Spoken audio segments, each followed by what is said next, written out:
Hi guys, Nikola Radin Way podcast number 33, this time in English, but it's not my first podcast that I'm doing in English language. I also did Nathan Corbett on a telepodcast 11 times, Muay Thai world champion, so if you didn't see that, please go for it. But today, my guest is Richard Staudner, an amazing performance and strength coach, a head coach of Aleksandar Rocket Rakić and many other fighters. Richard, thank you very much that you take a time to be the guest in my podcast, bro. I have to thank you. Dobro večer. Dobro večer, Richard. It's really beautiful to have you here and to have an opportunity to talk to you about all these things that are in front of us in your career and in career of many of your fighters, right? Great. I'm really happy that I'm here. Thank you very much. That's very nice. Before we start, I have to say thank you first to some of our sponsors. The one is the company Prove It. They produce shakes, basically. This is one whey protein that I have in my hand. It's a gorgeous one. You can find them all on proveit.com. I also have a little gift. All of you who subscribe this channel and who leave the comment, you can have a chance to win this beautiful t-shirt of one of my best friends, Misha Bachulov, who is a famous kickboxing coach. This is the t-shirt of his running gym. So guys, leave the comment. You also asked me if this conversation is going to be translated in any of languages from the Balkans, like Serbian and Croatian. I have to say I'm sorry, for now it's not going to be subtitled.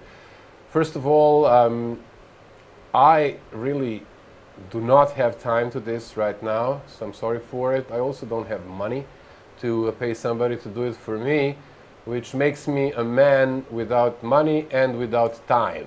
It's crazy, like right? Me. Either, no, you know, like me. Even, you know, either you have money or you have time. But we don't have We don't have both. Yeah. It's crazy. We did something wrong. Do you feel like this as well? But we are here, so we did it right. Yes, we probably did right, because we had a wonderful day, and still the wonderful day is going on. Yes. And that's what's the most important thing in life, I guess. Yes. Richard, you guys have started the preparations for probably the most important fight so far of Aleksandar Rakić at the UFC. He's going to be fighting end of August in Las Vegas, Anthony Smith. So you guys have chosen American top team in Zagreb for Aleksandar Rakić, his camp. How the things are going on there? You started like 2 weeks ago, right? Yeah, 3 weeks ago. So he was training the whole year. So I would say preparation starts at the beginning of a year or at the beginning of a career. Yes. And not in the camp. But we are now 3 weeks in the camp. We have 2 weeks at ATT Zagreb. As everybody knows, Alex was always at ATT in the camp, but in America, in USA. Florida, in Fort Lauderdale, I think. Yes, yes. And this time we switched to Zagreb because there are many reasons. I will go through all of this if you want. But now we are in the last week we had the Deload week, so everybody, the team was in Vienna. Okay. And on Sunday we go back to Zagreb all together. We will bring much more fighters to this camp. Wow. So we invited also Yannick Bahati from Bellator to this camp. Very like cool. Last time for the Korea fight. For Korea, yes. And also Ibo Aslan. He has his first UFC fight at Contender Series in September. He goes also with us on Sunday to Zagreb. Fantastic. And Ivan Erzlan is there. Ante Delia is there, and other really extreme good fighters. So this camp is an awesome light heavyweight camp for us. Yes, you can hardly actually get such a training partners in United States. You know, I mean, when you see, you know, there is Delia, there is Ivan Erzlan, Ibo Arslan is going there now. You know, Bahati is coming. You know, it's very hard to find a gym in the United States where you can have so many good training partners for the light heavyweight and heavyweight division, right? That's totally right. So the biggest problem is finding sparring partners. You can find everywhere in the world a gym, a place, a cage, good food, and physiotherapists and everything, and also coaches. But sparring partners to find is hard, and from a certain level you need to pay them, of course. So now Alex is on a level where he has to really, it's like picking the right sparring partners. And ATT in Florida, they have really good guys there, really strong light heavyweights and heavyweights. Yeah. But of course, they don't wait there for us and say, okay, you come and we build everything for you. So of course, they have a lot of fighters there. Yeah. And in ATT Zagreb, this is a little bit more personal. So they keep care of us 100%.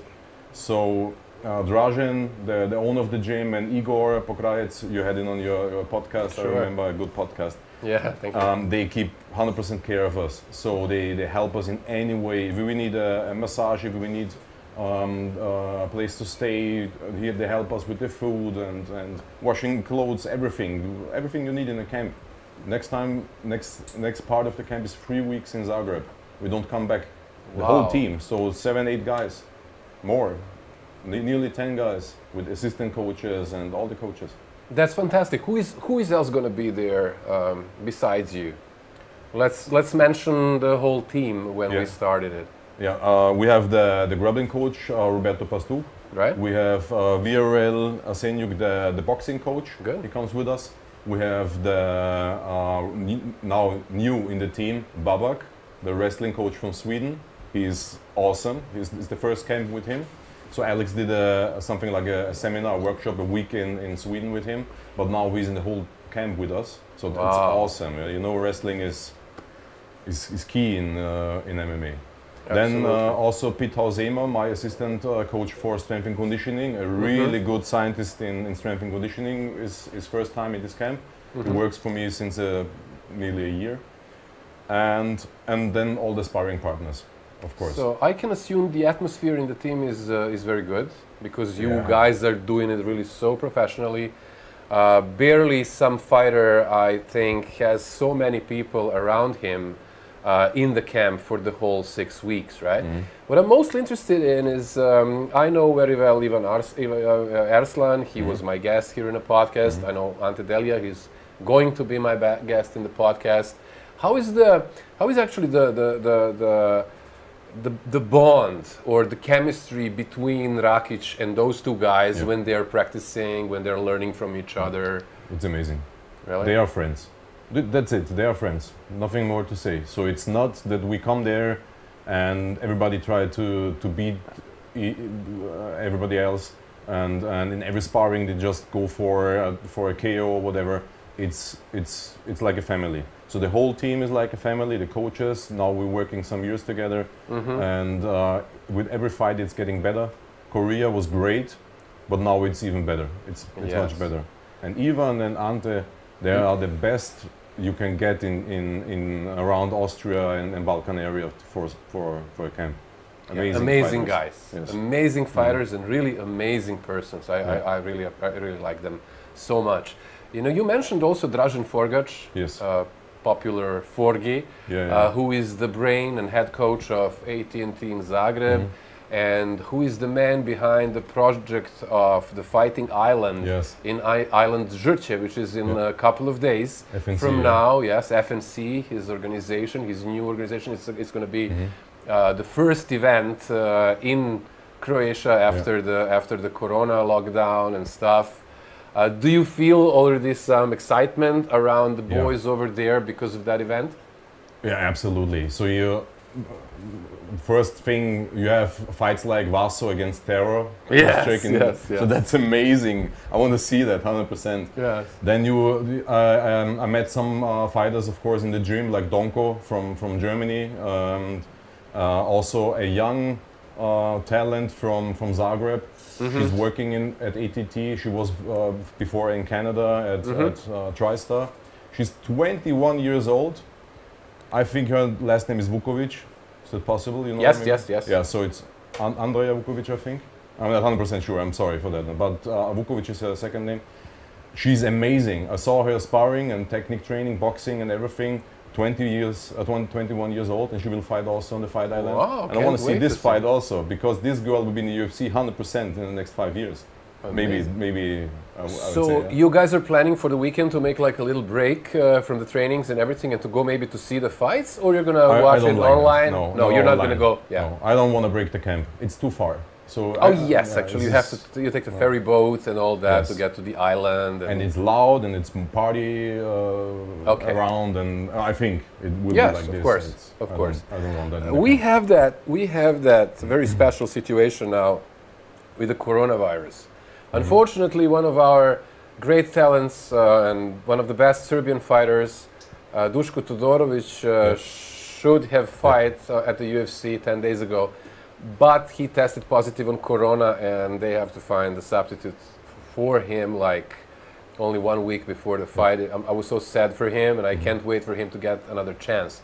What are you guys doing that something like this do not happen to Aleksandar Rakić in this case? I think that for you as a head coach, this must be a terrible headache to have that also on your mind as a possibility that can take him out of this event.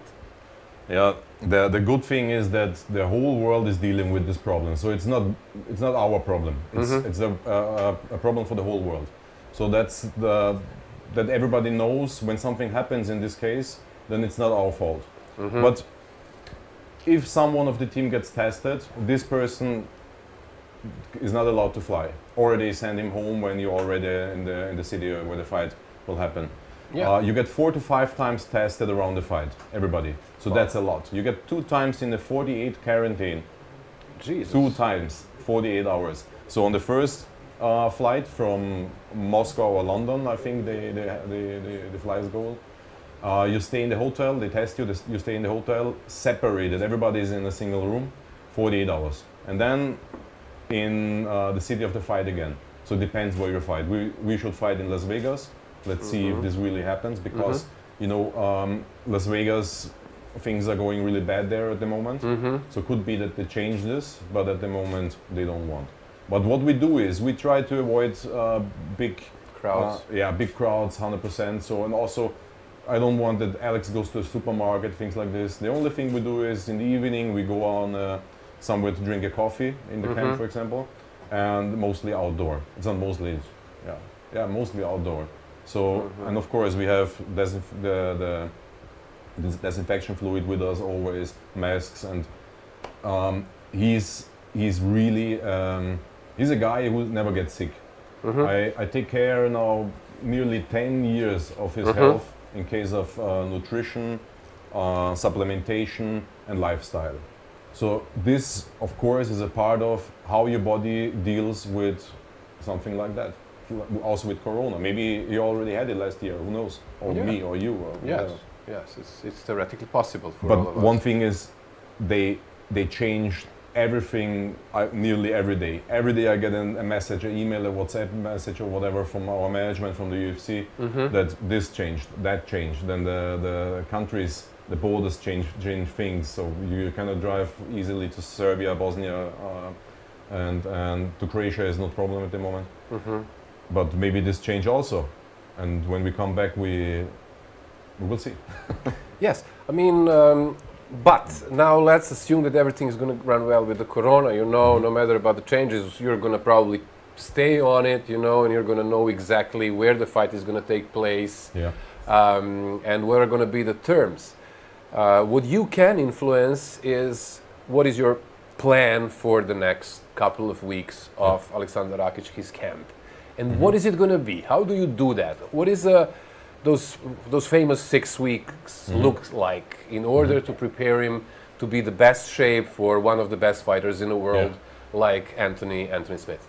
So for us, it depends always on when we get informed about the fight. Normally, it's more than 2 months before, because on this level, we are not short notice guys. So short notice fighters.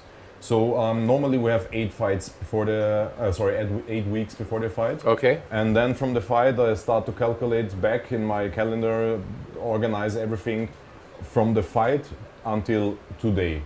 So that means the last week of the fight is something like a deload week. So because we don't train, we have just activation training and technical things, and try to keep him on this high level. But we don't really train. Yeah? So not more than half an hour. Then 3 weeks of hard training. Then there is a deload week. I speak from the fight. This is what is happening now, right? Not now, 100%, because you know, life is not always running 100% like you want. Yeah. So we have some changes in this camp, but normally we have 3 weeks of training, 1 week deload, 3 weeks of training, fight week, fight. That's our standard. So it's 8 weeks, and I prefer this also. I remember I trained so many fighters in 10 years of performance coaching for fighters, and mostly they come really late with the information that they want to fight. Then they have a fight. Problem. This we don't have. We're gonna involve some questions of my viewers and listeners of this podcast, and one of these questions was from the guy I know from Novi Sad, who is also a coach in a running gym. His name is Srđan Đukić, an amazing, very talented young. You know him? Srđan? No. He was Srđan. Yeah. Srđan, he was a very good kickboxing fighter. He's a young guy. He just finished physical education. Yeah. And he had 2 questions, actually. One is the one where we were now. He said, like, how to make optional periodization in training for fights when you don't know exactly the dates of the fights, you know, because when you're fighting on a level like UFC, you know, and you are like a no name in a top 10, whatever, then you probably don't have that problem. But when you are fighting in a lower leagues, let's call them that way, you know, you sometimes have to jump in. You don't know exactly right on time where you're going to fight, whom are you going to fight, not even in which category sometimes are you going to fight. So his question was, what do you do in that case when you have to be like more flexible? Yeah, I understand. Yeah. So also on the highest level, you can fight on a short notice like Masvidal now. So it's which is amazing. Could happen to anybody. So, and if you grab the chance because it's a good chance and you do it, then you have to deal with it. So what I say is normally people have to be on 70% of their maximum performance the whole year. So there are periods of holidays, things like this, or like Alex has his wedding this year, and so this is time where 100% he's not available for a fight.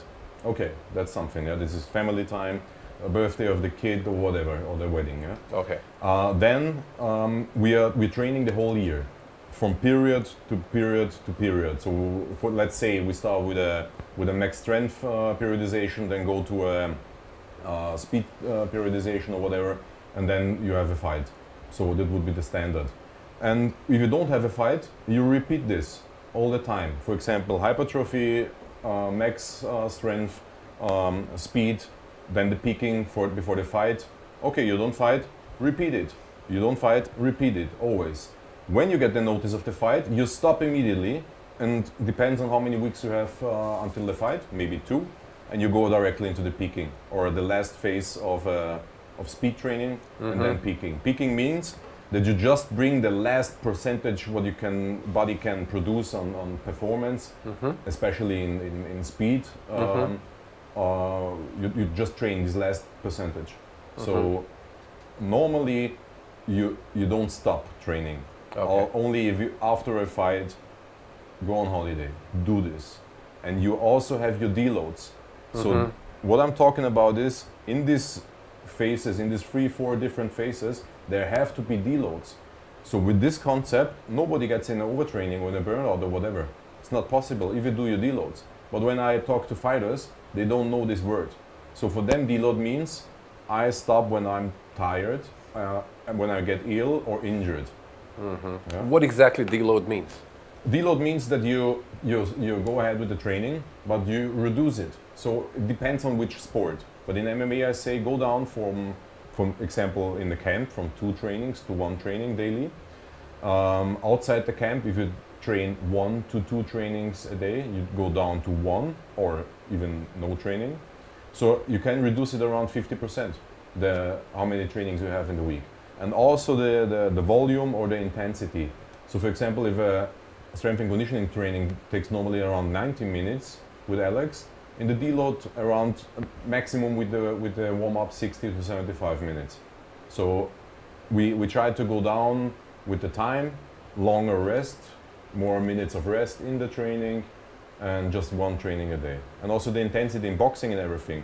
We do normally 15 rounds of pads with this boxing coach. Amazing. Ask fighters. That's That's a lot. It's amazing. And in the deload, we don't do that. Okay, and now in those 3 weeks of training, of the really hard training, what is he gonna do? Like, how do you organize his days now when you guys go back to AT&T in Zagreb? Normally, you have some. There's something you want to focus on. So this, of course, gets the most attention. We always have a schedule. I know fighters, they don't write schedules. So when I say, show me your schedule, how you will, what do you do next week? And they say, I want to do this on Monday maybe, and I say, where do you write that down? And they say, I have it in my head. And so you even have it only in your head, and it don't exist. So you have to write it down, like in school. On Monday morning you have, I don't know, math or history. Yes. So it is what it is. So I know on Monday when we come there, we have boxing. 15 rounds of 3 minutes boxing. Different techniques, of course, different things, not only pads. But this will happen on Monday in the morning. And in the evening there will be wrestling. And I also know where the rest days are. So on Wednesday, for example, Saturday, Sunday, we do some half days of rest, or the whole day of rest, combining with massage and things like this. But we have 10 trainings every week. And only if I feel, I see, or the system we're using, Omega Wave, is a system to check your performance status. Okay.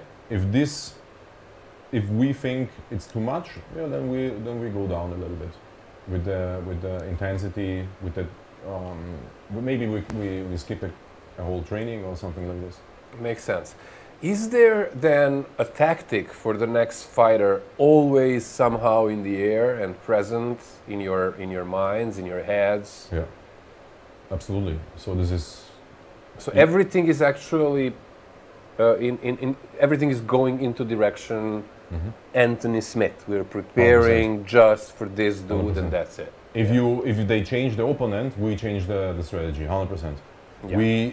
We have a beamer with a big screen in our hotel room where we are in Zagreb, and we watched all his fights, and of course over and over again. And over again, and of course he does the same. But how does Aleksandar Rakić reacts actually when he's watching Anthony Smith with you, and when he knows he's gonna fight him in like a month? Yeah.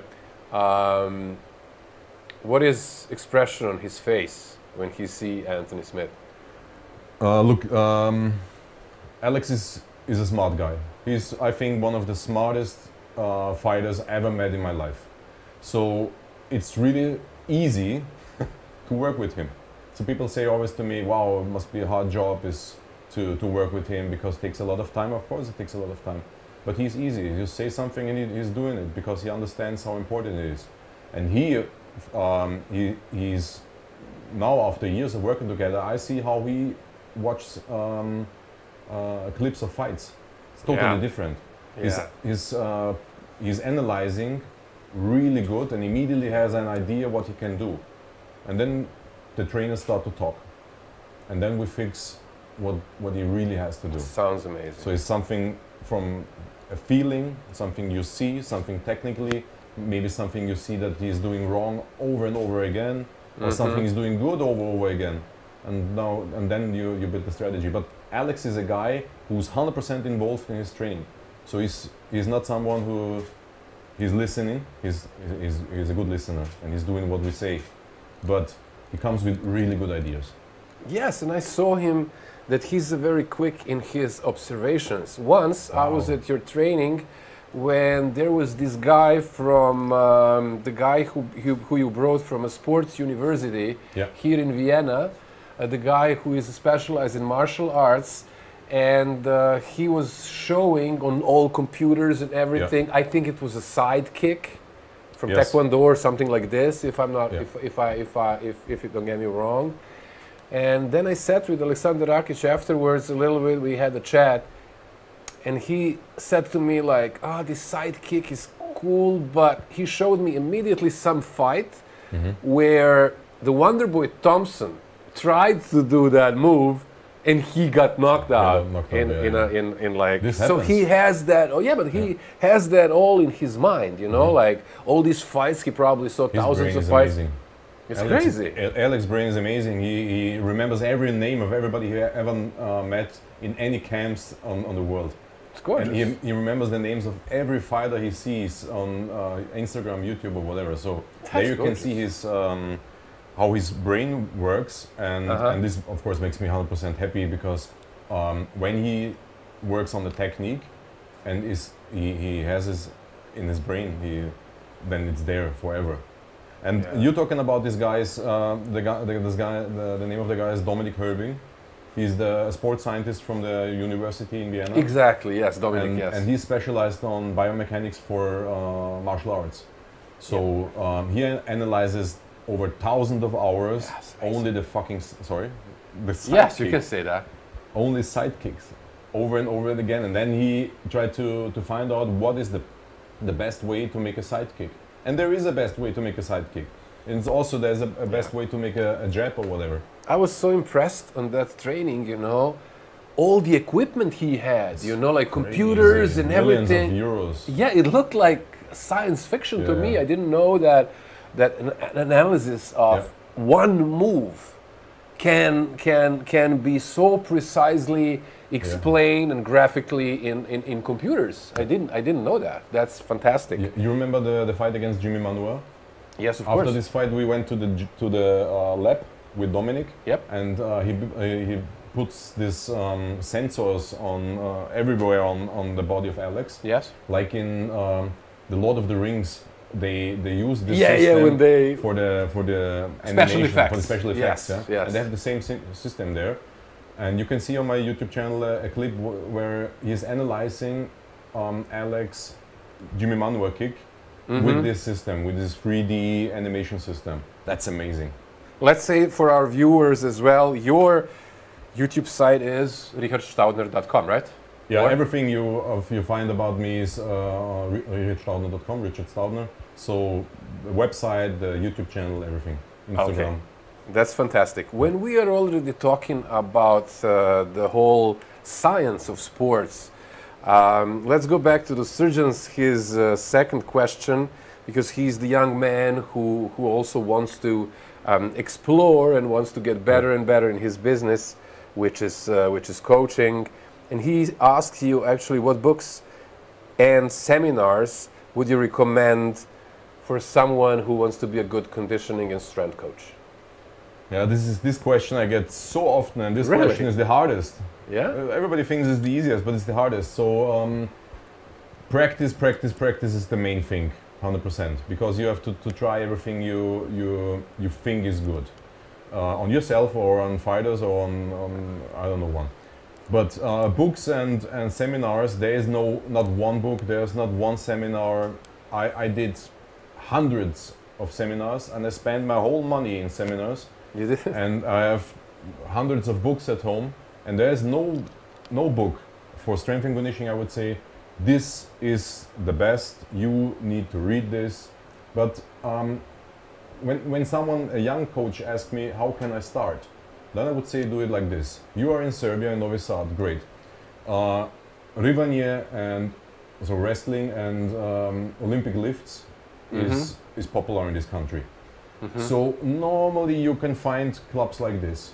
So if a sportman will ask me how can I start, and I start with wrestling, always. Yeah? Why? Why do you think so? I think what is so brilliant on wrestling for you? I think when you start early with wrestling, you get a great understanding of your own body, how it works. You work on your power, on your speed, on your coordination. So it's from the martial art disciplines I know, it's from my experience is the most holistic discipline you can do.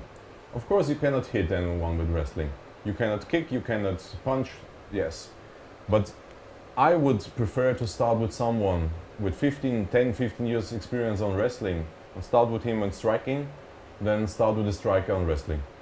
Especially if someone wants to go into MMA, into the UFC or another big organization. Wrestling is great. Yeah, but you have to start early with that, like with everything. But coming back to the question, so for coaches, I would say go into an Olympic weightlifting club and learn this sport.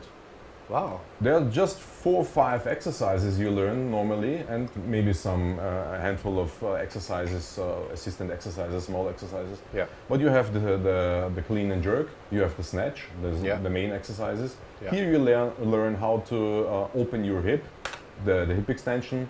Yeah. You also learn how to catch weight. You get faster, you get stronger. It's the strength sport where you need most coordination, of course, and it makes you really fast. It's not necessary for everybody to do Olympic lifts as a fighter, but as a coach to understand this concept is great. Mm-hmm. And also you learn deadlifts, squats in the best way you can learn. So when you have a good coach. Perfect, very interesting. The injuries are unfortunately also part of sports, no matter if it's professional sport or non-professional sport. What is your way, or what is it that you suggest in a way to avoid injuries as much as one can? There's nothing I talk more than on things like deload, rest days, supplementation, nutrition, recovery strategies like massage and physiotherapy and things like this.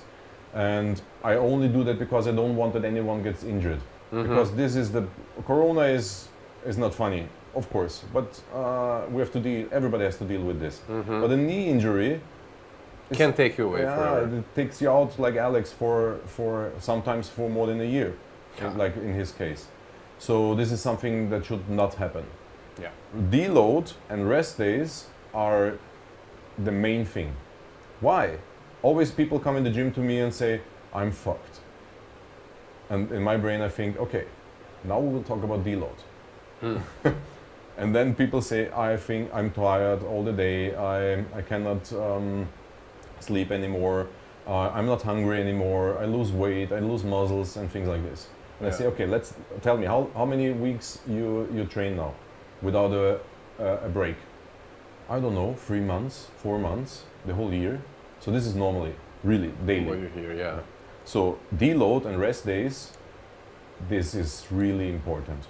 Mm-hmm. And of course you need that your body heals fast and recovers fast and stays healthy, quality food, good supplementation and good sleep.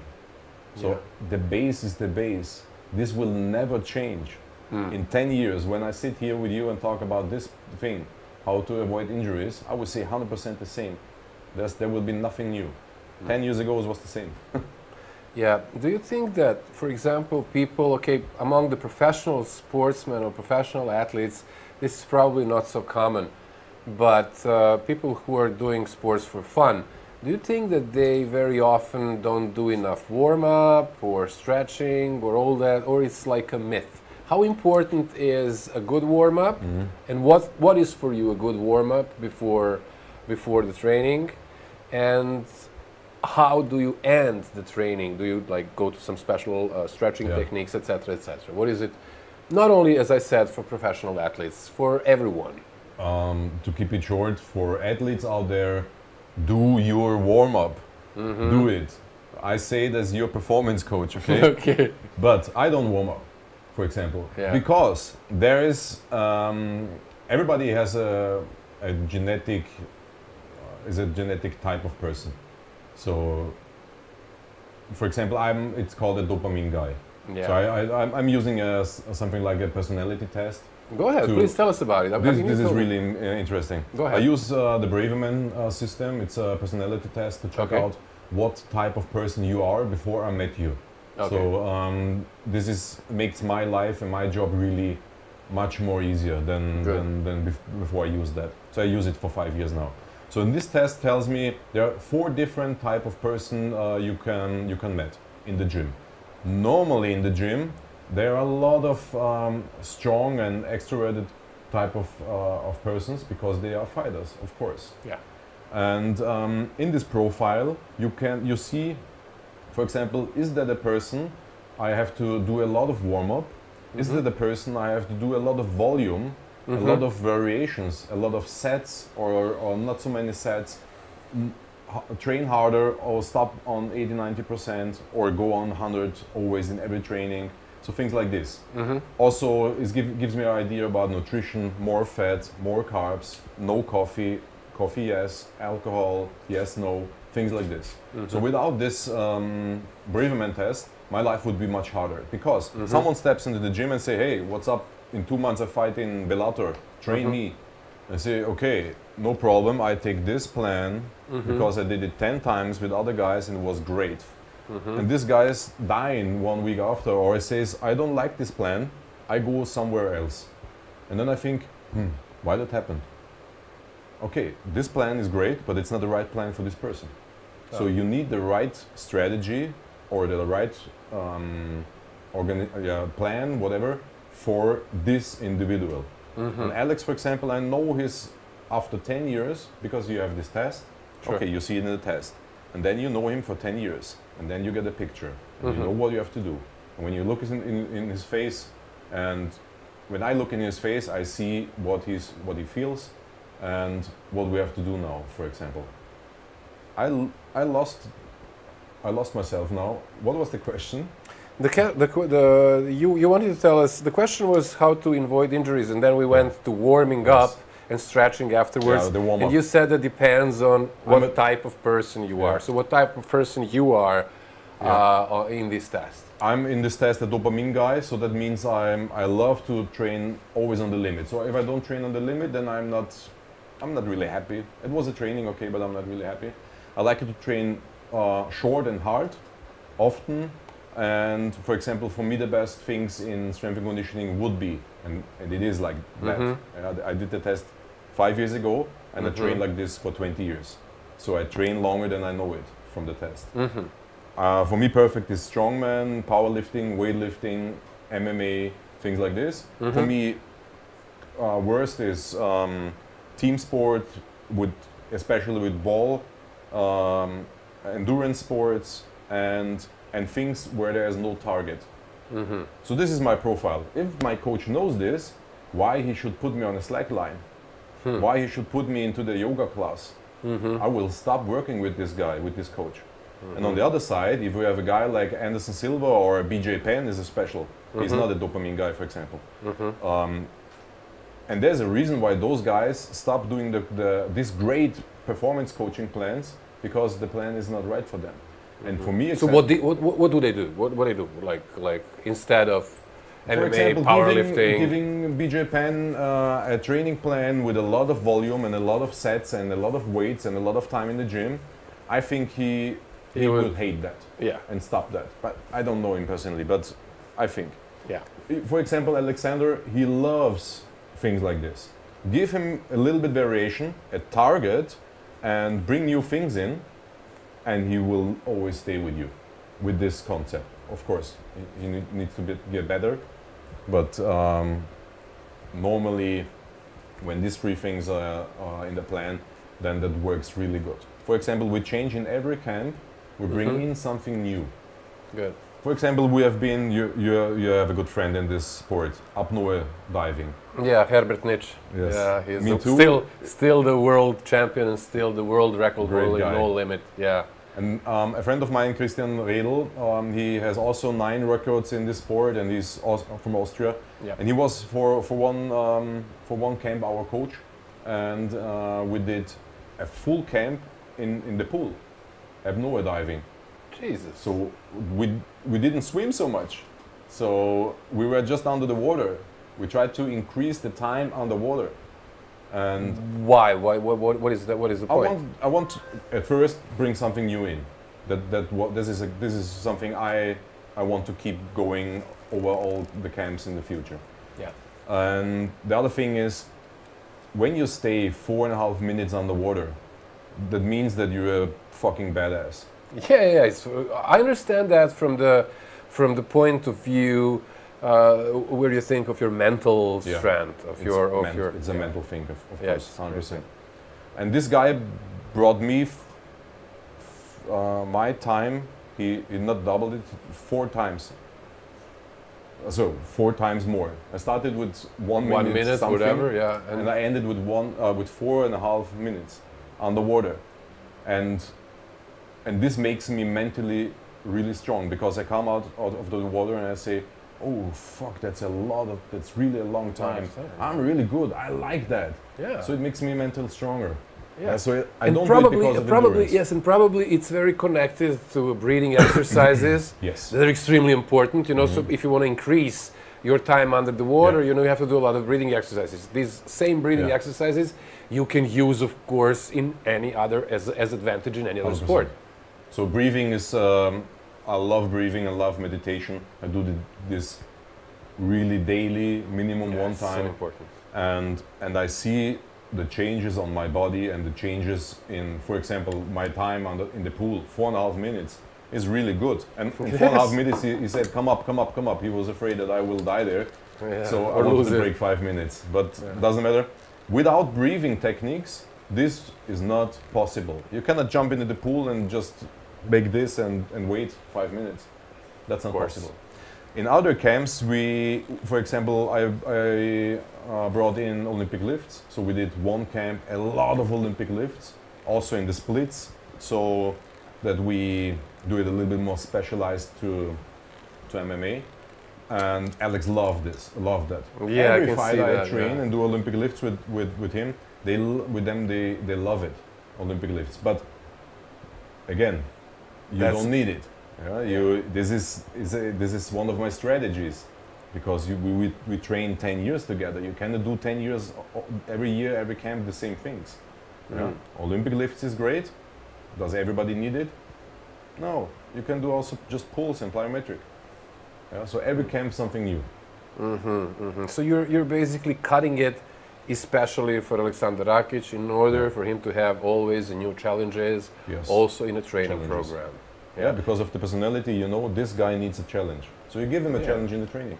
When you come to the last week, I mean, I spoke about it. There is also one interview I did with Aleksandar Rakić, I think some 2 years ago, also in English. And we spoke, it was 1 week before his second fight at the UFC. And we spoke a lot, because that was a time when he's cutting the weight, and we spoke a lot about his weight cutting, and this is also going to be now an important theme for him before Anthony Smith fight.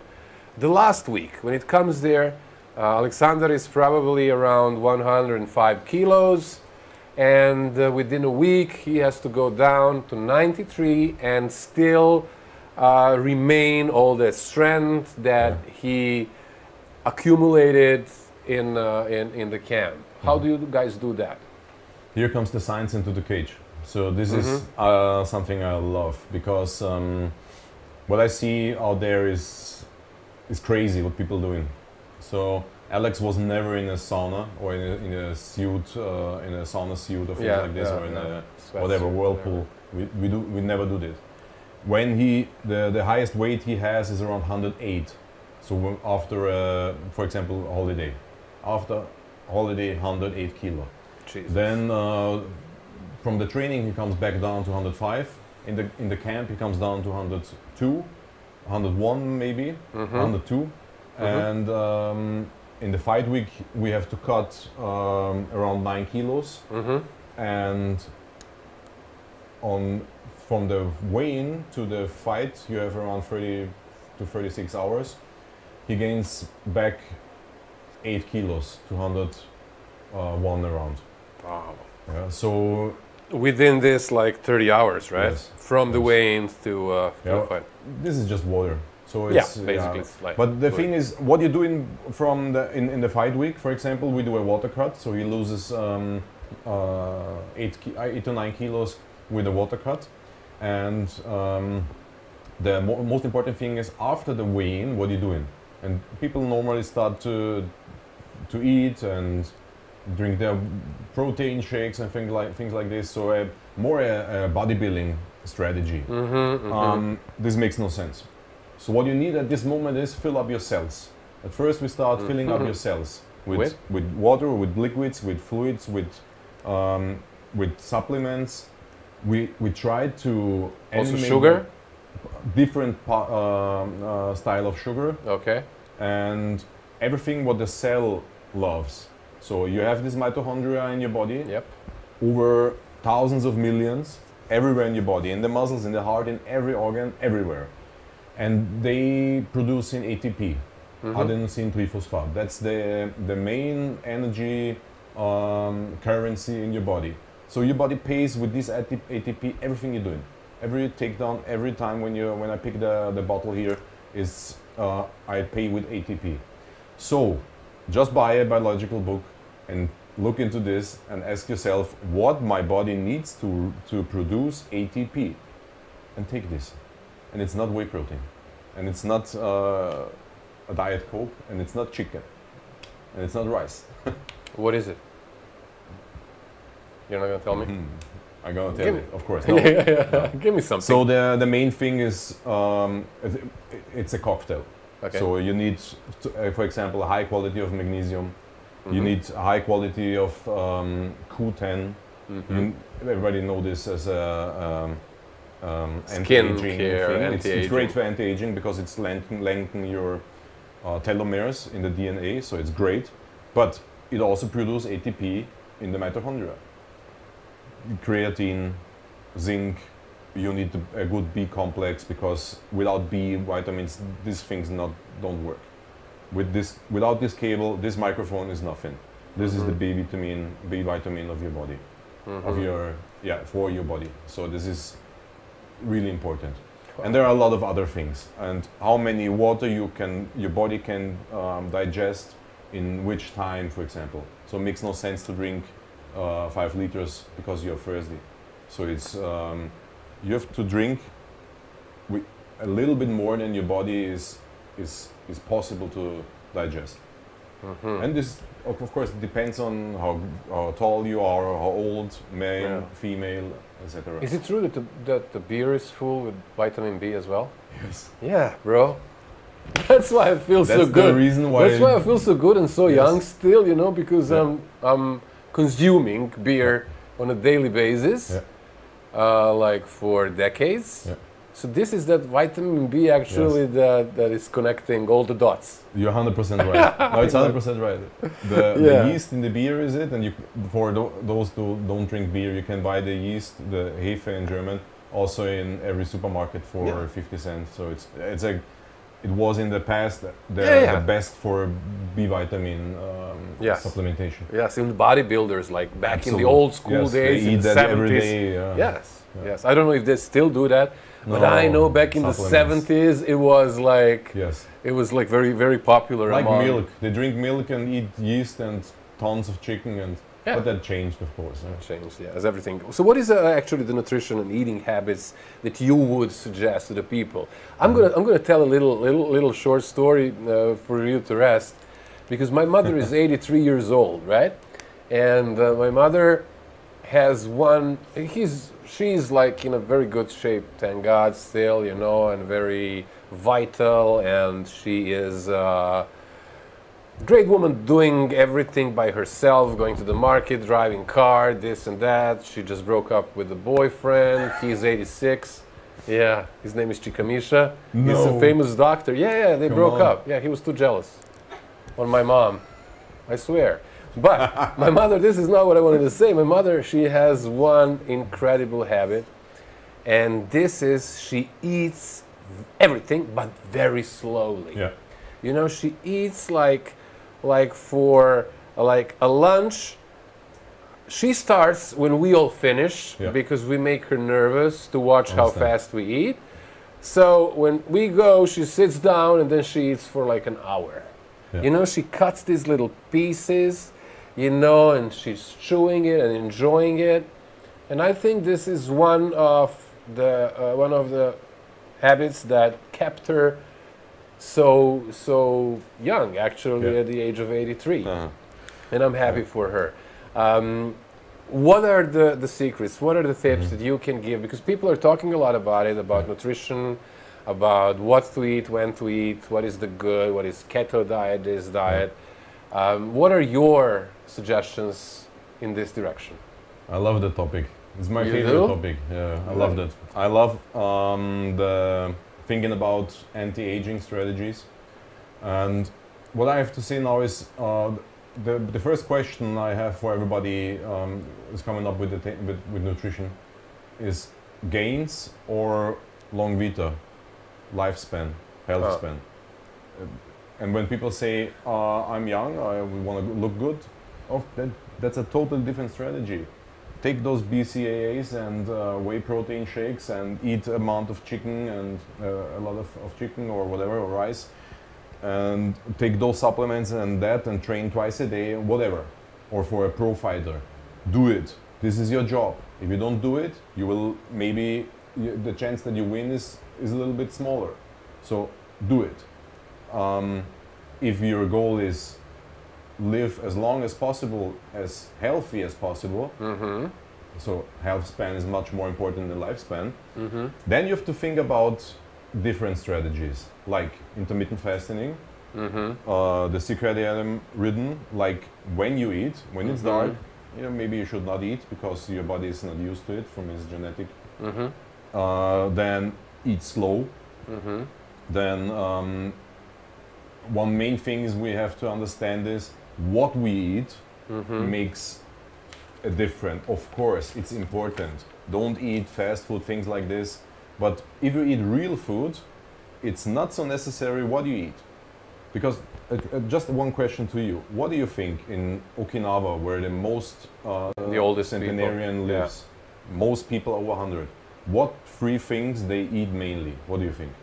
Well, Japan. I know. Yeah, I read this book. It's called The Blue Zones. It's called The Blue Zones by Dan Buettner. Yes, Buettner. Yeah, Yeah, I saw also his fantastic TED Talk conference, which is it's called How to Be 100 or something like this. This is how I found it. It was on a TED Talk. So you know my point, or yeah. It's basically plant-based diet. That's what they say. Fish, of course, which they eat there. They barely eat meat there, only fish. Plant-based, and they have that hachi hari bu thing, you know. So when it's when you are like 70% full, you stop. You don't go to the. Am I right? Did I forget something? Yeah, no, that's right. But especially in Okinawa, you're totally right. So for all the blue zones, that's right. But the blue zone is just one part of this big game in anti-aging, And because there are a lot of other countries in China, some places like the Red River, where also a lot of people are getting really old, and they eat totally different things. Or Jewish people, a lot of Jewish people, they have a study of 500 Jewish people. They drink, they smoke, they eat fried things, and they get over 100. So it must be something different. And in Okinawa, the funny thing is, meal or food number one is sweet potato. So what? The sweet potato, it's carbohydrates. It's 63% of their daily intake is carbohydrate from sweet potato. Where? 60 in Okinawa. Really? I didn't know. Fish and algae and everything else, what people normally think, is 12%. So it cannot be the nutrition. And now we have in new studies from David Sinclair and other really smart guys on this in this area, that the time when you eat, how often you eat, the frequency, and how long there is a rest between the meals, and staying over the year in a hypercaloric concept. So eat less calorie, like the Japanese. 80% your stomach is full. Stop. Don't overeat. This is much more important than what you eat. So I don't care about paleo, keto, or there. Of course, you have to go and sneak a little bit, Or but if you want to eat, I don't know, corn or whatever, then go for it. Don't overeat corn, but do it twice a week or whatever. So it's not what you eat. That's the main thing. And maybe your mother gets so old because she eats so slow, and maybe ask her. Maybe she has a fasting concept and she don't know it. Because this is or maybe she just has fantastic genetics, exactly as I do. But you're right, because you have the body. But this is just the genetic is just a part of the game. It's just a part of the game. Lifestyle. And the old people. What do you think? Like the genetics and the lifestyle in percentage? How much is important? Lifestyle. Is it the 80? epigenetic. Yeah, but is it like 80-20% or 60-40? You cannot say that, but it's maybe around. It's hard to say that. There are some numbers like 30 to 70, but I would not say that. Yeah, so it's very hard to do. It's probably not even the same for everyone. It's probably it depends on the country and everything. Country and also from person to person. I was following, I think a year ago, you have had one Muay Thai fighter here from Austria. You're going to remind me of his name? Yes, exactly. And you were with him, you guys were doing training camp in Thailand, right? Yeah. For his fight in Thailand. How is to do a camp in Thailand, for example, or something like that? Huh? How did you guys? You've been there like for a couple of weeks. Yeah. And what are the pros and cons when you go to some exotic country like this to prepare for the fight? The pros are 100% that you're far away from home, that your phone don't works, that you're in another time zone, and you are not in a different connect to the rest of the world. Yeah. That's great. That gives you freedom. That makes it really a little bit easier. Yeah. In Thailand, you have amazing food. You have normally a good weather. We were in raining season there, but I was also last year another time in Thailand in another camp with my Bektai Sumov in February. Was great weather, for example. Yeah. The dark sides are that the people are working different than people work in Austria and America. So it's a little bit hard to organize camps there.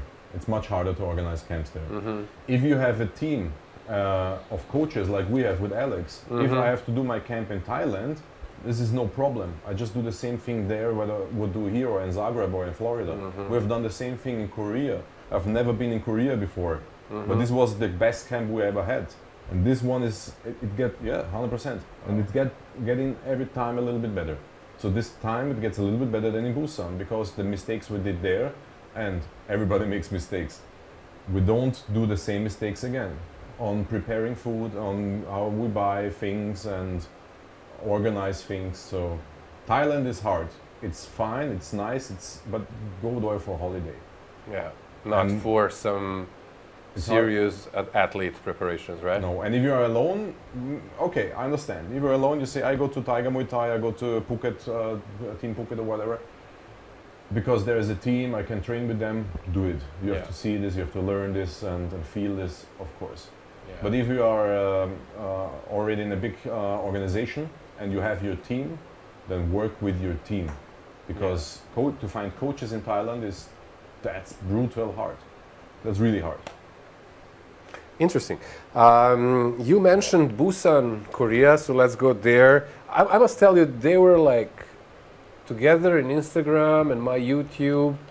I received over 150 questions for you. I've seen that. It's crazy, really. One of these questions, yes, it's beautiful because. Thank you very much for this. Yes, because it means that people are really interested in your work.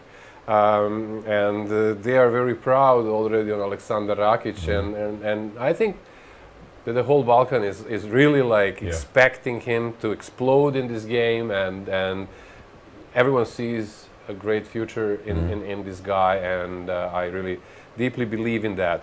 But writer Junga 92, he wanted to come back to his fight against Volkan Ozdemir, and he asked, what was the initial tactic for the fight versus Ozdemir, and did you kind of modified the tactic between the rounds when it became visible that Ozdemir is not going down so easily as we all hoped? So first part is actually what was the real tactic, or in like a couple of sentences, what was the game plan? You know, about going deeper in and talk about strategies, I'm not a big fan of this, but of course we can talk about this also. That Volkan goes to KO Volkan, we know that this is not easy. Of course. And I would not say that in the fight that we see that the strategy is not working and it don't goes down, we have to change the strategy. Because we had a good feeling and we see ourselves as the winner over points. Yes. So we just keep going with this, Yeah. and at the end, the last 30 seconds, we were 100% sure that we won the fight over points. So there was no reason to change this. Yeah. But everybody's learning. And what we learn is when referees sit outside and see that your knee is swollen down under the knee, and that was not the knee, after 4 or 5 kicks, because something happened there, maybe they think another way and give the points to Volkan for some low kicks. So that's crazy. But look at Volkan's face after this fight. He was totally red and swollen, and Alex looked fine because Alex hit his face I don't know how many times, 50, 60, 70, I don't know. Yeah, I don't remember statistics were totally on his side. So there was no reason to change the strategy during the fight. Would we do something else, something different, when we have to fight him again, or if we were, with this knowledge before this fight in Busan? Of course, because we lost. Everybody would change something. But we thought that we are the winner during the fight and after the fight and today also. But doesn't matter. We learned a lot, and this is the most important thing. This is the most important thing that Aleksandar also learned from that. That you as a team all learn from that, and that hopefully this is going to make him better fighter. 100%. Because this is the point of the game. It's not how important like to make some records, 0 this and 0 here and there. The important, he didn't lose anything with that. He stayed in the same position. Everyone knows that this loss actually was most probably his victory. That if it was a loss, it's like close or draw or whatever. And in a fighting sport, this is what counts. How did you lose? Like if you lose, which he most probably did not. But that's a great point you said. His leg was swollen, and then the head of a ref is over here exactly in that eye line. It was swollen like this. So so that can be, that emotional or psychological influence that makes this, like when you have to like put the cross, you go over there, you don't like. And like Joe Rogan and Dana White and everybody says, the system, how they judge it's not perfect. It's not good. It's not perfect, definitely, and it has to be definitely modified. An internet site on Instagram that is called MMA Cultura with K. I know them. Great guys. Great guys. They always post also the links for the UFC fights. You can watch them in HD quality for free. So if you follow MMA Cultura on Instagram, you're definitely going to be able to watch every fighting event, because they're going to give you those secret numbers. That's good. And that's good, yes. And there has to be something like this as well, I think, because many people who are fans of this sport, they cannot afford pay-per-view $50 or how much that is every single week almost, So absolutely. So it's beautiful that people can watch it alive also like this. Anyway, MMA Cultura, question is, they would love to hear some interesting anecdotes considering Aleksandar Rakić. Do you have some from some trips or whatever? Yeah, of course. Not some trips. I would go back in the past, long time ago. This is the funniest situation with him when he was a young boy. When we started to work together, I had a gym in Vienna. The name was Cross Zone, and this was the place where I started with trained fighters from Austria like Fadi Merza, Forza Degi, and Gary Turek, Nando Guilmino. Everybody knows those guys here in this country. They are legends. Grigor, Ashok Babian, and then one day What was the name of Grigor again? Ashok Babian. Yeah, something like this. Yeah, I trained this many times. It's so hard to pronounce. It's a great guy, by the way. Oh, he's fantastic, fantastic. dude. Yeah, he's really good. He's a Grigor good friend is a of great mine, guy. Yeah. And Gary and Nando come one day with. They told me, "Hey, we bring a new guy, a young one. Please, can you train with us in the fighters group?" Yeah. And I say, normally I don't like that because I'm focused on the pros. They are here, and this is. And they were back in the days like serious talents in this country. You know, Absolutely. both heavyweights, both very strong, very physical. Nando was the first UFC fighter of Austria. Yes. So how many times he fought? I think once or twice. Just one. Just once. Yeah, and one in Strike Force, and then yes, he was. Strike yes, Force, he was in Strike Force. Yes. Yeah. And they bring Alex to my gym, and there was this tall but thin guy. He was never really thin, but really in comparing to today, comparing, yes, really comparing to today and comparing to them too, you know. Yes, 100%. And they say, "Hey, this guy is a talent. He is so disciplined and motivated, and he wants to train with you." And I say, I cannot take another one because I'm full, too much work. I have the gym and I have the fighters, but let's see. Then he trained with them together, and I gave them work, something to do. I write it on a whiteboard, what they have to do, and some of them took for the first part 8 minutes, some 10 minutes, 5 minutes, whatever. Alex was always first finished the task, and always he was standing behind me or beside me, like, "Coach, I've done it. What do I have to do now?" And I say, "Oh fuck!" Scared me to death. I said, "Wait here until everybody is finished that." Yeah? And this happens 4 or 5 times in 90 minutes in this training. Every time when he finished, he was immediately. I said, "I finished it. What do I have to do now, coach?" And I like that so much. This situation. Yeah. I always tell this to other people. There you can see motivation and discipline. It's not like I'm finished, I sit there and drink water and wait, or hang, whatever. He want always to work out, he want always to give his best. He's every time there, and his discipline is crazy. So I would say in 9-10 years what we work together now, he skipped maybe, he cancelled maybe 10 sessions. So once a year. He's always there with the same discipline like 10 years ago. What was his excuse when he was skipping?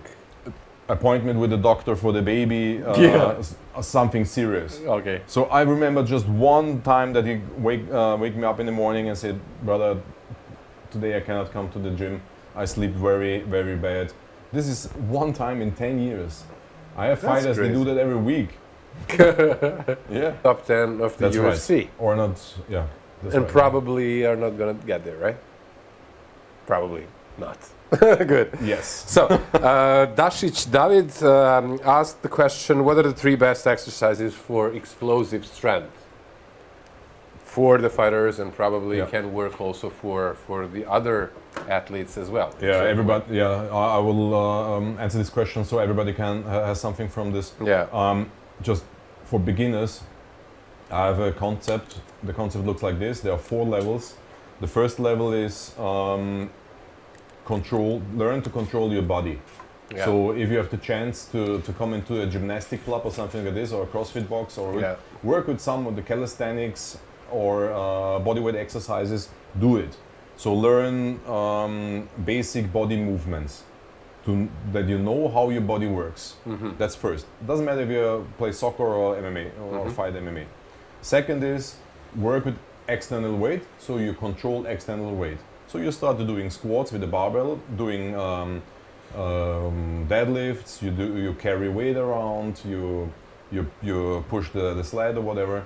So you learn how to deal with things. They are deaf, like a bar, but you can handle it with the weight in the progression, of course. The third level is start to do things fast, as fast as possible,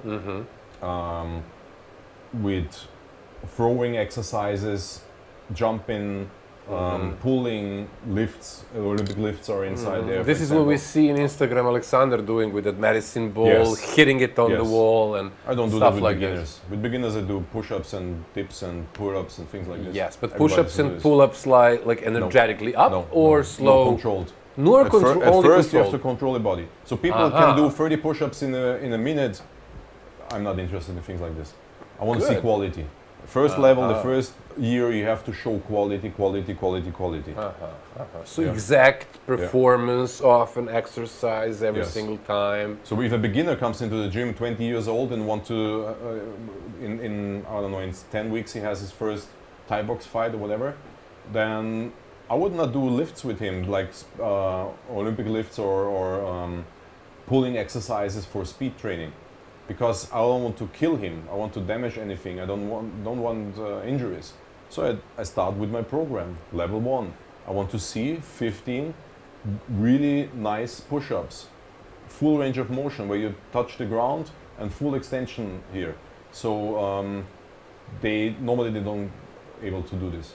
Yeah. So this is there we begin. But to answer this question, coming back to this, when you're on level 3, level 4 is the sport. When you're on level 3, you should do pulling exercises first. So you don't have to do lifts because we checked all the studies that are out there. Pete, my man for science, has done this. You then don't have to do Olympic lifts, do pulling exercises. Okay. Mid-tight pulls, trap bar jumps, and snatch pulls, whatever, pull. Yeah, because you can overload the system with pulls. With Olympic lifts you cannot.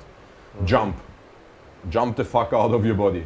Wow. Jump as much as possible. After level 1 and level 2, because if you start with jumping in level 1, maybe you get an injury in your knee. Yes. Yeah. So if there are not enough muscles, if you're not stable, you don't know to control your body, don't jump.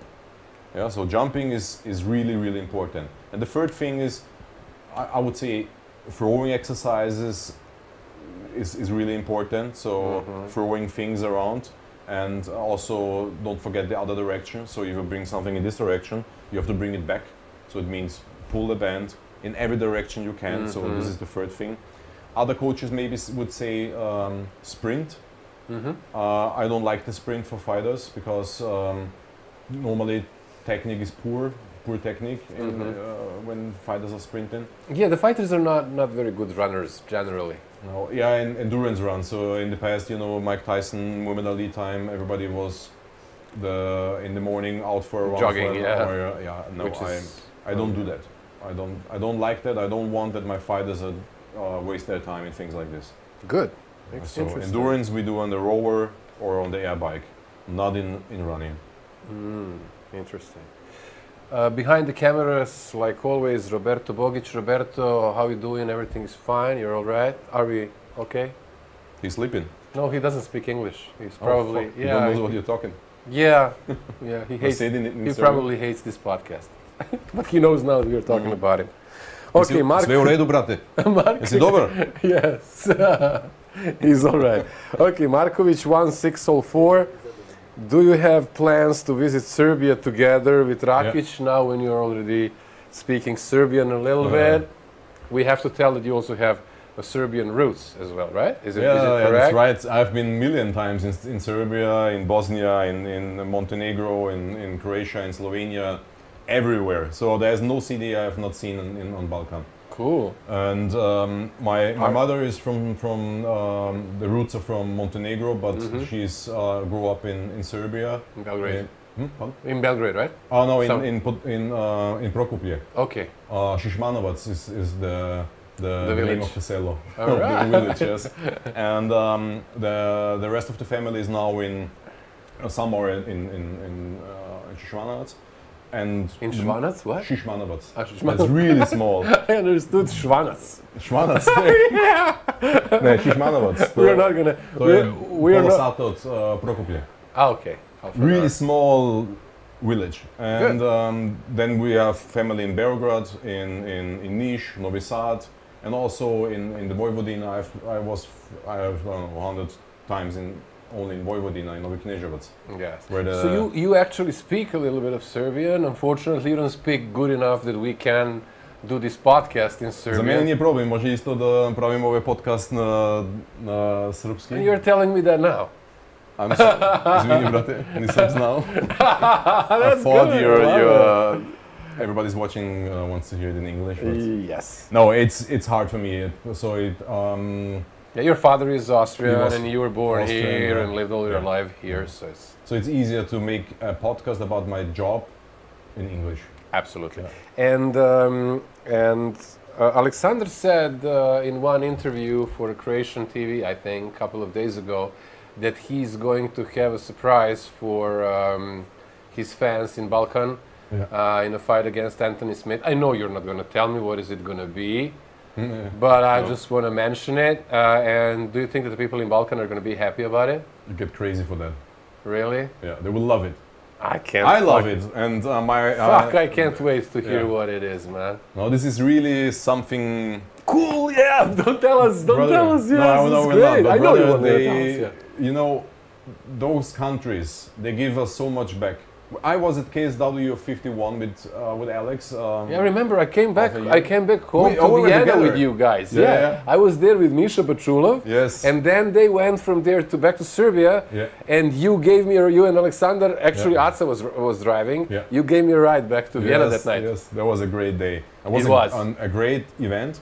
And when we arrived there, we parked in the arena, and it takes you 5 minutes from the car to your place at the cage normally. Yeah. And it took us, I don't know, 45 minutes, something like this, because people getting crazy when they see him, and everybody wants to do a selfie. And when you go through the first district in Vienna, or it doesn't matter, the 6th district, this don't happen. And In Austria No. or anywhere else. no. Yeah, that's and true. Alex is on Balkan every week in a newspaper or in a news, online newspaper, whatever. In Austria, I can count this on the hand. How many times we have been in the newspaper. Invited, yes. This sport in Austria is, far away from getting popular. Yeah, maybe you should, guys, like after his fight against Anthony Smith, he's now very well prepared physically. Maybe if you give him a couple of lessons in skiing, so that he starts during the winter season, you know, he Imagine can do some like couple of ski runs, yes, and No, tennis, And soccer or skiing. nothing yeah, else. that's what is popular here. Yes, Christian Kristevski from Macedonia has a question: which athlete was easier to work with, and which is the hardest to work with? It's easy to say, to answer this question. There's just one word. It's called discipline. Look, when you don't show up, when you don't do what I say, if you don't go for sleep and you go for party or whatever is the problem, then do another job, because fighting is a job. And in the past, when fighters get drunk and 1 week later they fight, this time is gone. We're talking about Olympic level. We're talking about UFC top 10. We're talking about the best athletes in the world. So everything you do has an influence on your fight and on the success. So discipline is the most important part. And guys like Antonio Stanic, the jiu-jitsu guy I train, or Johan Maia, he's Mr. 100%. Yeah. Or Aleksandar Rocket, those guys make the difference for me as a coach. Yeah. I hate it when people have no discipline. I hate it. There's nothing else I hate more. Fantastic. Darian Surla, he's one of our listeners from Washington, D.C. He's Nice. he's also a patron of this channel, and I'm very grateful for that. Actually, I'm very grateful to all patrons, and of course, I would be happy for every next Patreon of this channel.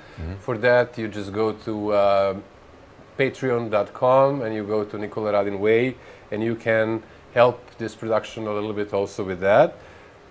This is also going to raise the chances that for the next interviews we're going to have subtitles immediately when we release the stuff. I'm not going to use this money for my nasty habits like beer, etc., etc. I have beer here, yes, and I have enough money for the beer. So I'm gonna use actually the money of the Patreons to make this channel better, to make this podcast better, and to make my vlogs more and more interesting. If you haven't seen, the last vlog came out on Sunday, and it's called Rax Magical Mountain, or in Serbian it's called Rax Magična Planina. Yeah. It's wonderful. Great pictures. We shot this vlog a couple of days ago. Susan and I, we went to Rax, and we slept there in a van.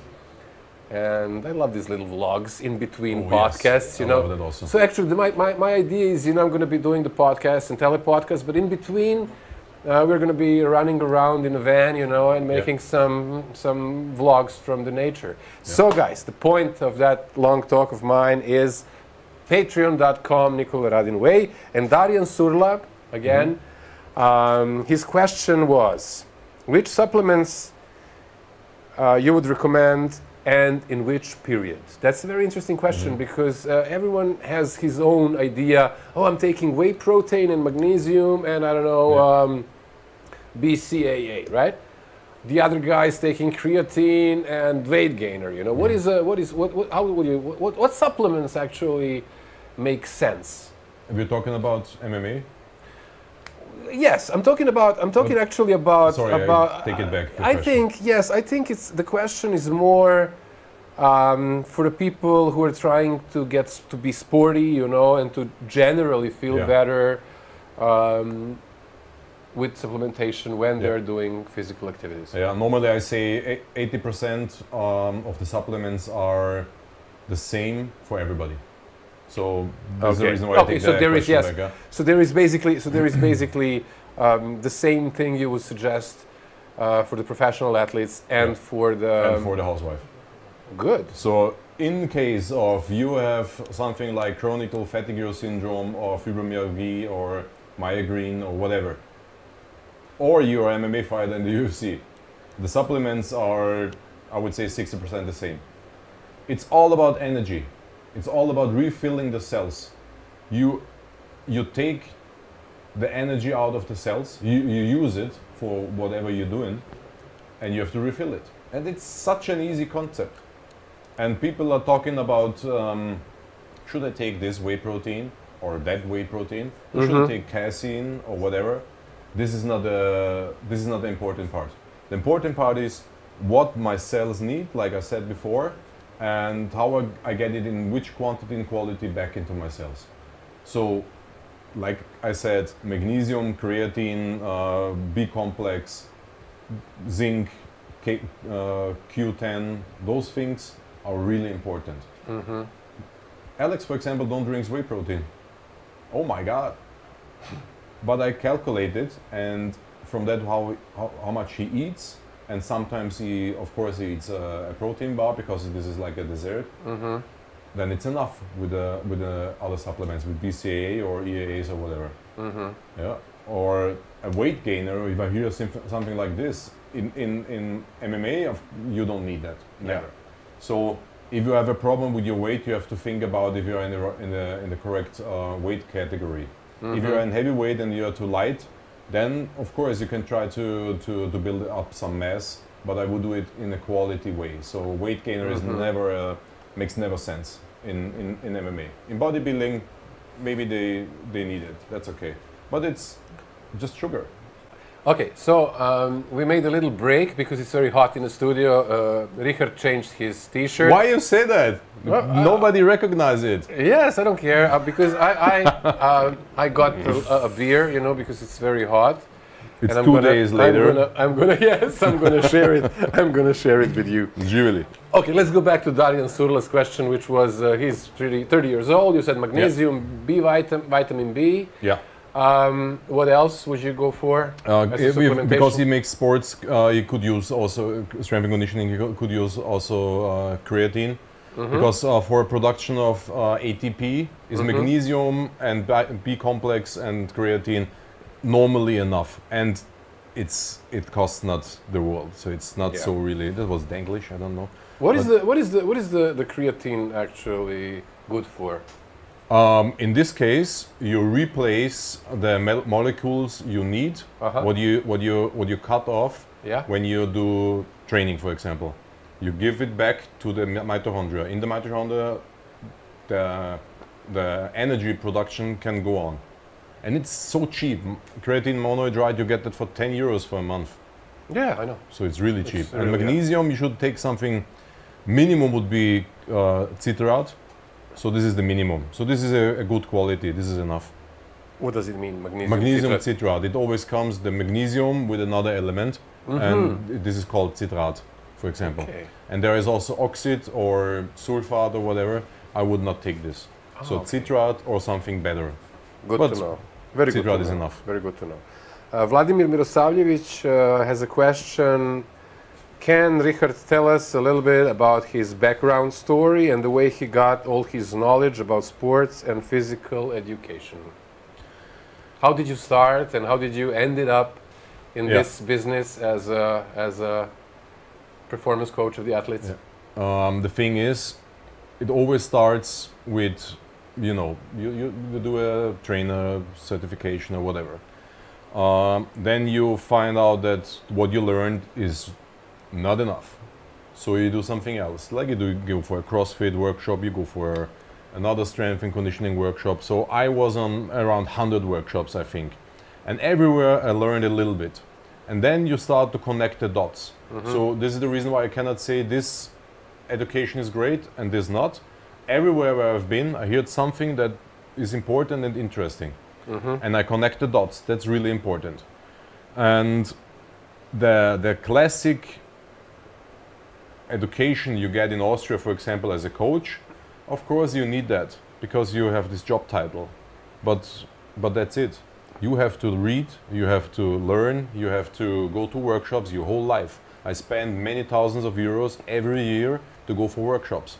And on one point, you come to this point where you start to read only studies, because you just go deeper in and you want the answer on a special question.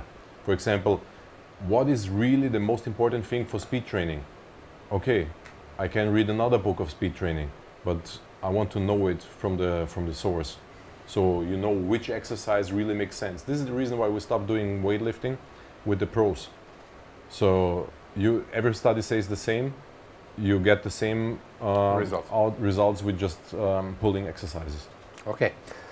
Lucky Luciano 666. Why Rakić is not giving interviews lately? He asked. I also invited him, of course. He's a friend to my podcast.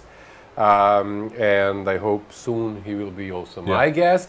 Why is he at the moment, let's say, so picky or not giving interviews at all? You know, some things he has to do. Also the UFC want things, of course, they want some interviews you have to do. But he's 100% focused on the camp. So especially in camp, there's no chance to get an interview with him. Only if it's really necessary. And he likes to do this. He likes podcasts and things like this also. But he's 100% focused on his fight. So when you talk with him about things like this, you immediately feel that he just thinks about the opponent, the training, what he can change, what he can do better, and things like this. And this little time what he has beside the job is family time. He has a son, he has a wife. And you also told me once when we were sitting outside at the Donau Canal a couple of weeks ago, you told me that you got only from the agency like a list of 20, 40 media that wants an interview with him. So probably if he would go out and do this interview and that, there would come like a lot of others, right? So that would stress him out, I guess. It takes too much time. Yeah. For example, I love that. Yeah, but my job is not 2 trainings a day and fighting. You have another job, but not everybody likes it the same way. Yeah. And we cut it down to the 5, 6 main medias we have to do because the UFC, for example, wants it or whatever. Yeah. And everything else after the fight. So podcast with you after the fight. So what we don't, at the moment, there is no time Of for course, this. of course. I understand that completely. Yeah. I completely understand that. And I even texted with him about it. And I told him, actually, sorry that I asked you 2 or 3 times to come for a podcast when you actually explained me the first time what is the case. So I said I didn't know how much he is bothered by so many people, you know, and I gladly understand that. And this is the we most will important see him. phase of his career. Absolutely, absolutely. We will see. Absolutely, absolutely. There is also a question by, it's on YouTube, is Rakić angry on Marko Petrak, and why is he not answering his call? This is like, I spoke with Marko Petrak also about it, yes, of course. Marko is a great colleague of mine, and I consider him also a friend in a certain way, and I couldn't answer that question to him so far. But the funny thing is that it's almost like a running gag now in the MMA community. On Balkan, On Balkan, in the MMA community on Balkan, like, oh, the Aleksandar Rakić doesn't want to go to podcast incubator to Marko Petrak. And it's funny, you know, and I think everybody's, it's nothing... look, Alex, like we said in the last question, don't go doing podcast interviews and things like this at the moment, And everything else between those guys, maybe you have to ask Marko. So it's maybe people say things they should not say. Okay, good. Fair enough. It's not my. It's I'm not interested in this. It's a question that topic, came that came from viewers. So who cares? J.I. Does Rakić has a sports psychologist? Does he have someone who works? For mental things. Yeah. Yeah. We tried here different things, and what I have to say is after 10 years of working with him, of course the team is something like that, but of course you cannot work on the same professional level like a pro in like a mental coach. We tried this also in the last 2 fights, and we will try things like this again, but at the moment we didn't found the perfect concept. Okay. But I'm 100% sure that this makes sense, that you have to work in this area. Doesn't matter if you know, in the past, like Mike Tyson, his coach has done a lot of things for him. You would call that mental coaching, but he was just his boxing coach. Okay. So we have something nearly like this in the team, the whole team for him. Yeah. But in a professional way, we'll work on things in the future. But at the moment, he's well off. At the moment, he's well, and we have some experience with that. And maybe in the future. Okay, the listener from YouTube, the next question, his name is Jugoslav Pornović. Fuck, I would love to be called that way. Is this really his name? Jugoslav Pornović. Is this really his name? No, of course not. It's a YouTube name. Yeah. But that makes him even cooler because he has chosen it for him, Jugoslav Pornović. Love it. Jugoslav Pornović asked you, how do you recognize a future champion? You cannot recognize that. So on this level now with Alex, yes. Sorry, I don't drink. Do you think he's going to be? Do you know he's going to win? Do you think he's going to win UFC belt? Alex, 100%. Really? Yeah. You're 100% sure that? Okay. 100% is not possible to say this. Yeah. But when someone will win this, then he will win this. And for other people, when you start to work with someone, after 1-2 years, you cannot know it. Maybe there's a feeling, but I would never say this guy 100% because of a feeling. You know, so many things happen to fighters I also coached, or I know from Austria or from other countries in Europe.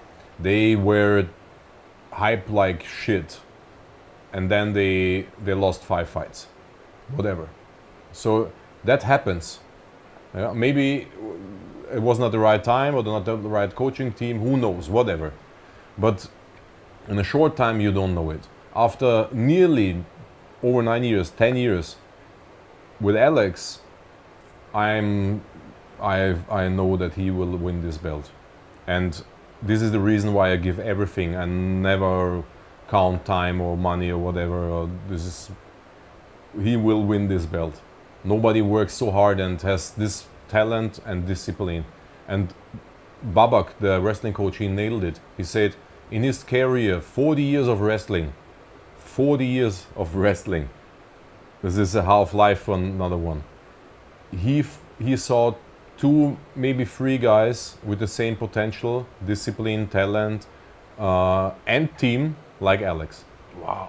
So this, when I hear that, wow, that's amazing. What a compliment. From a guy like this. And he worked with Volkan, he worked with GSP, he worked with Anthony Rumble, he worked with over him 100,000 years, I think. So it's, yeah. Because over him is 400,000 years around. He doesn't stop. 96 fights.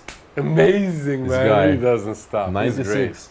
What a gorgeous, look at him. What a gorgeous man. What a gorgeous fighter. First time in Busan I shook his hand because he was in the coach's corner over him. Oh, no, he was in a coach's corner of Volkan. Volkan, Sorry, yeah. Okay, another guy with a funny name on YouTube. His name is Hmelj nam daje potrebne vitamine. You know what is hmelj? Hmelj is that stuff that you make beer. Oh, okay. How you call that in German? Hmelj.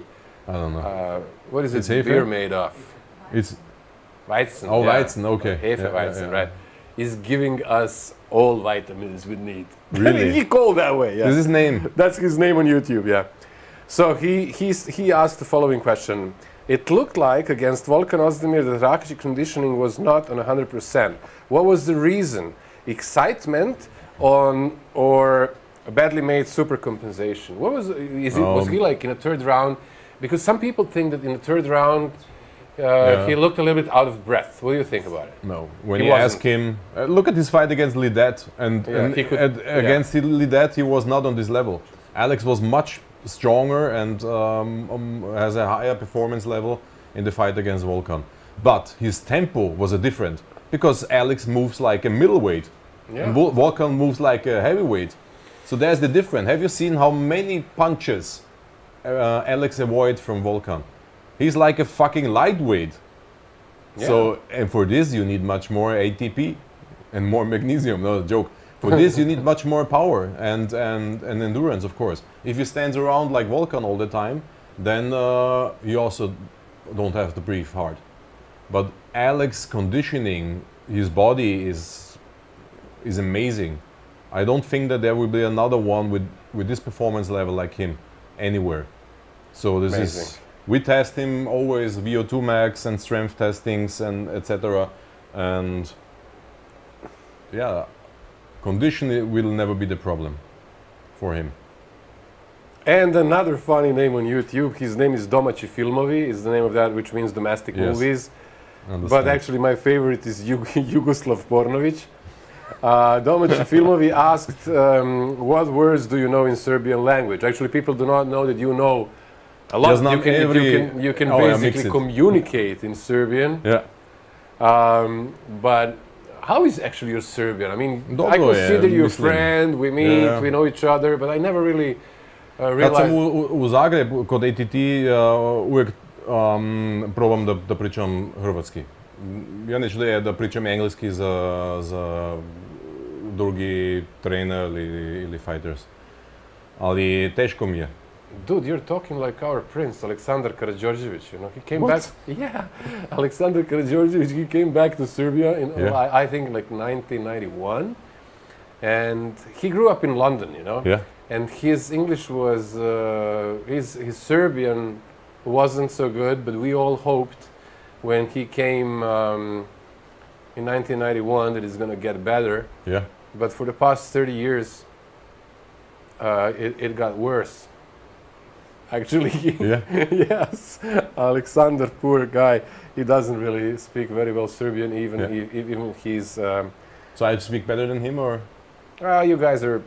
Nearly the same? Yeah. Okay, you sounded a little bit like him, you know, like really? Like must be handsome your guy. accent. Yes, he is. He is. Beautiful man. Our prince. Guys, once again, proveit.com for the supplements, our sponsors.